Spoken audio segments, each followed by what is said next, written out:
میری عبادت والے معاملے میں کسی اور کو شریک نہ بنا لینا.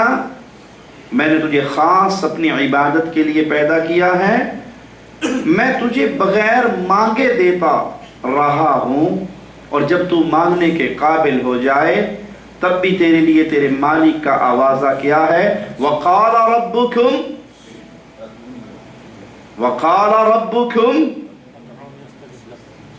تمہارے رب کا فرمان ہے، تمہارے رب کا اعلان ہے، تمہارے رب کا آوازہ ہے، پکارو مجھے استجب لکم.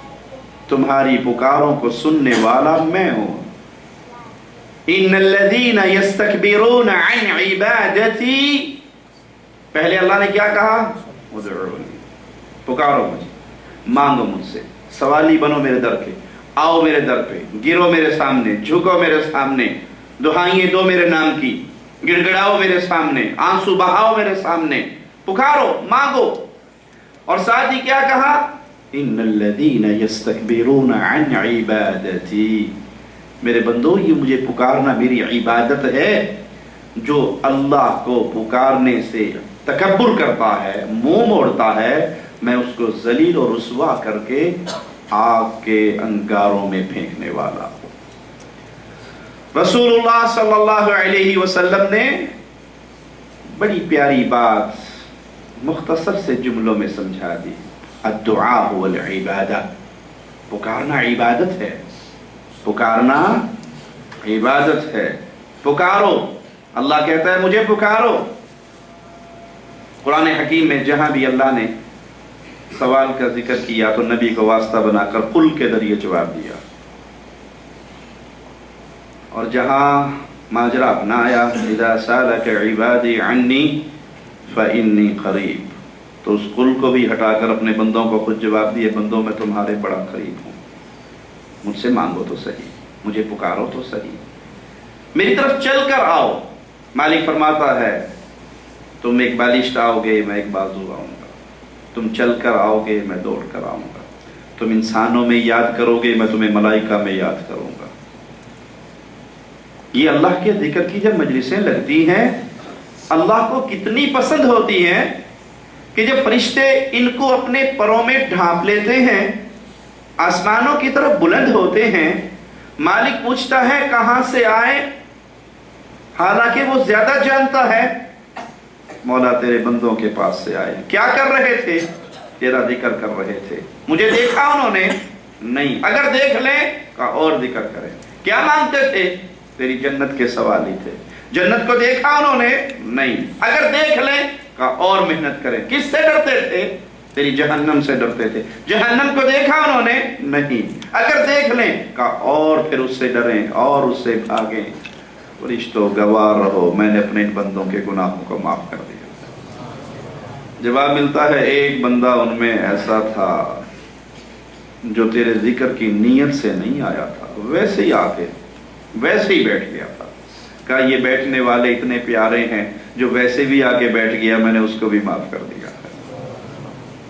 وہ تمہارا رب ہے، اس کی ڈیمانڈ ہے مجھے پکارو، مجھ سے مانگو، میرے در پہ آؤ. سبحان اللہ. اللہ کے لیے اعلیٰ مثال سمجھانے کے لیے عرض کرتا ہوں، مخلوق میں جس سے زیادہ مانگو گے وہ کنی کترانا شروع کر دے گا آپ سے. جتنا زیادہ مانگتے جاؤ گے اتنا وہ آپ سے بھاگتا جائے گا، اور جتنا کم مانگنا شروع کرو گے اتنا وہ آپ کی دوستی. وہ کسی حکیم کو کسی نے کہا کہ میرے پاس لوگوں کا آنا جانا بہت زیادہ ہے اور میں بڑا تنگ ہوتا ہوں ان سے. کہا جو امیر لوگ آتے ہیں ان سے قرضہ مانگ لے، وہ تیرے پاس آئیں گے نہیں کہ وہ قرضہ مانگتا ہے. اور جو غریب آتے ہیں ان کو قرضہ دے دے، وہ بھی نہیں آئیں گے کہ جائیں گے تو اپنے پیسے مانگ لے گا. دنیا کا رواج ہے، جس سے مانگو وہ ناراض ہوتا ہے. وہ ایک دفعہ دے گا، دو دفعہ، سگا باپ بھی ہو تو ایک دفعہ، دو دفعہ، چار دفعہ. ارے بیٹا کہاں پیسے لگاتے؟ تیرا بابا کوئی درختوں سے پتوں سے توڑ کے تو نہیں لاتا. سبحان اللہ. وہ خالق و مالک کیسا ہے جو آواز لگاتا ہے اے میرے بندے کس چیز نے تجھے تیرے کریم رب سے دور کر دیا. یا ایھا الانسان اے آدم کے بیٹے، اے انسان، ما غرک بربک، وہ کون سی چیز ہے جس نے تجھے تیرے رب سے مایوس کر دیا؟ میرے در سے مایوس نہ ہونا، میرے در پہ گرتے رہنا، جھکتے رہنا، مانگتے رہنا، سوالی بنتے رہنا۔ جتنا اللہ یہ چاہتا ہے بندہ رب کے در سے مانگتا رہے، سوالی بنتا رہے، اتنا ہی بندوں کی شکل میں موجود شیاطین نے گمراہ کر دیا۔ رب کو آپ نہیں پکار سکتے، رب سے آپ نہیں مانگ سکتے۔ ایک جلالی صاحب ہیں ہمارے، وہ کہتے ہیں کچھ خاص لوگ ہیں جو اللہ کو پکار سکتے ہیں، کچھ خاص بزرگوں کا طبقہ ہے جو ڈائریکٹ اللہ کو پکار سکتے ہیں اور اللہ سے مانگ سکتے ہیں۔ ہر بندے کی یہ حیثیت نہیں ہے کہ وہ اللہ کو پکارے اور اللہ سے مانگے۔ یہاں یہ بات ذہن میں رکھنی چاہیے کہ لوگ پڑھتے ہیں حدیث شریف، اذا استعنت فاستعن باللہ، کہ جس وقت بھی تم مدد مانگو رب سے مانگو۔ ہمیں اس حدیث سے کوئی اختلاف نہیں ہے، مگر کوئی غلط فہمی میں کا شکار نہ ہو جائے۔ تم آئے ہر مرغ کے انجیر نیس، ہر بندے کا یہ مقام نہیں ہے کہ بھوک لگی ہوئی ہو تو کہے میں نے کسی سے انہیں نہیں کہنا کہ کھانا لا کے دو۔ وہ خاص لوگ ہیں، ان کا مقام ہے اور ان کے لیے یہ حکم بھی ہے۔ انا للہ و انا الیہ راجعون۔ تمہارا رب تمہیں کہتا ہے ادعونی، مجھے پکارو۔ مولوی پٹی کیا پڑھاتا ہے؟ تم اللہ کو ڈائریکٹ پکار۔ احمد رضا خان بریلوی صاحب ملفوظات میں، جنید بغدادی دریا کے کنارے تھے، دریا پار جانا تھا، پانی پہ قدم رکھا اور کہا یا اللہ، پانی ساکت ہو گیا، سڑک بن گئی، بابا جی چلنے لگے، پیچھے ایک مرید دیکھ رہا تھا، کہا حضرت میں نے بھی جانا ہے۔ کہا تو کیا؟ یا جنید۔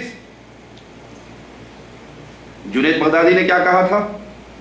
یا اللہ۔ مرید کو کیا پٹی پڑھائی؟ تو کیا کہے؟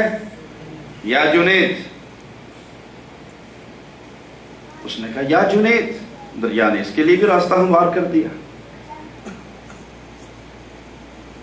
بزرگ لکھتے ہیں جب عین دریا کے سینٹر میں پہنچا تو شیطان لعین نے اس کے دل میں وسوسہ ڈالا کہ پیر صاحب تو اللہ کو پکارے یا اللہ یا اللہ یا اللہ، اور دریا ان کو راستہ دے دے، اور میں بغدادی کو پکاروں، میں بھی اللہ کو پکارتا ہوں۔ اس نے کہا یا اللہ، دریا نے وہی غوطہ مارا، گیا اندر۔ اس نے کہا حضرت ڈوبا، حضرت میں تو گیا۔ کہا یا جنید، اس نے اندر سے آواز یا جنید، دریا نے باہر نکال دیا، کنارے پہ لگ گئے۔ کہا حضور بات سمجھ نہیں آئی، آپ یا اللہ کہیں تو دریا راستہ دے، میں یا اللہ کہوں تو دریا ڈبو دے۔ کہا بھی بغدادی تک تو پہنچا نہیں ہے، اللہ تک پہنچنے کی فکر پہلے لگ گئی۔ انا للہ و انا الیہ راجعون۔ وقال ربکم ادعونی، رب تو کہتا ہے مجھے پکارو، میں تمہاری پکارے سننے والا ہوں، میں عطا کرنے والا ہوں۔ اور یہاں بابے پٹی پڑھاتے ہیں کہ رب کو نہ پکارنا، پہلے پیر کے لڑ لگنا۔ رسول اللہ صلی اللہ علیہ وسلم نے کسی صحابی کو کہا تھا یا اللہ نہ کہنا، پہلے یا محمد کے نعرے لگانا، پہلے مجھ تک پہنچو پھر اللہ تک پہنچنا۔ اور نہیں جی نہیں، آپ نہیں مانتے، اللہ ہماری سنتا ہی نہیں ہے، ان کی موڑتا نہیں ہے۔ اللہ پرندوں کی سنتا ہے، تمہاری نہیں سنے گا؟ کیڑی کی سنتا ہے، نبی کی پکار سے پہلے کیڑی کی پکار سن کے پوری انسانیت کو پلا دیتا ہے، اپنے نبی کو پلا دیتا ہے، تمہاری نہیں سنے گا؟ یہ جملے کفار مکہ کے جملے ہیں، اہل ایمان کے جملے نہیں ہیں۔ کفار مکہ کہا کرتے تھے ہؤلاء شفعاؤنا عند اللہ، یہ سفارشی ہیں ہمارے، اللہ ہماری نہیں سنتا، ان کی نہیں موڑتا۔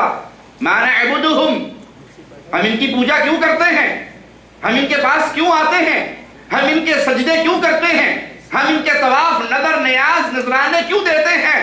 یہ ہمیں اللہ کے قریب کرتے ہیں، ہماری ان کے آگے، ان کی اللہ کے آگے۔ انا للہ و انا الیہ راجعون۔ یہ انسانوں کی شکل میں شیاطین ہیں، یہ جہنم کے دروازے پہ بیٹھے ہوئے دعات ہیں جو انسانیت کو اپنے پیچھے لگا کے جہنم کا ایندھن بنانے پہ تلے ہوئے ہیں۔